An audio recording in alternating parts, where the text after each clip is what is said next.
And I found myself drinking close to 2 bottles of wine every day and really being frustrated if we had to have a day off for some reason, whether we were traveling or if I was sick or we were somewhere. My husband was like, "Oh, we should just take a break," or I was the designated driver, just feeling frustrated and wondering like why is this that this thing has such a hold on me when it didn't used to? Why is it taking up so much of my brain space? And I could stop drinking for periods of time, but I never felt emotionally okay about it. Like I would be able to stop physically, but emotionally, I felt sorry for myself. I felt like I was missing out or like things weren't just going to be as fun and so it took up a lot of my thinking. And so I started to, do what most people do, create some rules and limits around my drinking. Okay, I'm just going to only drink on the weekends, and then I break that rule. Okay, I'm just gonna drink, Thursday, Friday, Saturday, break that one. Drink only, only after Wednesday, or only 2 glasses of wine a night, or whatever the case is, and kept just not, finding whatever reason to break them. And I remember very vividly waking up many nights at 3 in the morning, just feeling like, man, you know, what is wrong with me? Like, why is it that this has such a hold on me? What happened? Who am I even? This doesn't make any sense. I'm totally in control in every other area of my life. I'm seeming to do good. Nobody even knows this about me. But like for me, it's tearing me up and feeling a lot of emotional upset about that. And and one day I was coming home from London. I had been there for a work trip and I had been drinking the entire time. I had gone into the hotel bar in the morning on my way to the airport and basically asked for some mimosas. And it was super early.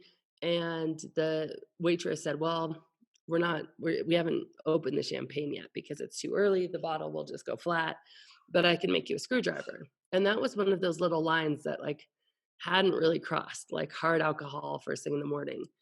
But I was like, "Okay, I feel so bad. I just need to get through so I can fall asleep on the plane." Like, okay. And so I had a few screwdrivers. And I remember getting off the train in the airport and sitting there. And I actually, just started journaling at that point. And I remember very vividly, I have the journals, sitting there writing, like, really realizing that what I was trying wasn't working. Also, really feeling like, what anything that was out there wasn't for me. I didn't feel like I resonated with anything. I actually had a very close friend of mine who got sober with AA, and when I asked her like, "Oh my gosh, we drink as much as like I drink as much as you. What do I need to go to AA?" And she's like, "Oh no, I learned that I'm an alcoholic. I was born this way. You're not." And that was 6 years before this epiphany. And so I was like, "Okay, well, obviously that's not for me. Where do I fit in this?" And not maybe asking that question consciously, but definitely feeling like, "All right, there's got to be an answer here that I'm not seeing." And I think it was in that moment that I really started to ask a different question, which, I stopped asking what was wrong with me and I started asking, okay, well, what's changed? Like why is it different?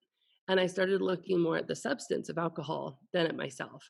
And I actually did something really radical to your summit title is I stopped trying to stop drinking and I just made a commitment to myself. I knew that the hamster wheel I was on of making limits and breaking limits was just taking my self-worth into the toilet. I knew it wasn't working. And I said, "You know what? I'm just going to take as long as it takes and I'm just going to find the answer to why is it different? What's changed? Why is it that this fermented liquid in a glass has such a hold on me?" And I just committed that that was my promise to myself. And I really felt like that was one I could keep because I was like, I can do that. Hello, this is Lynn Fraser with the Kiloby Center Radical Recovery Summit.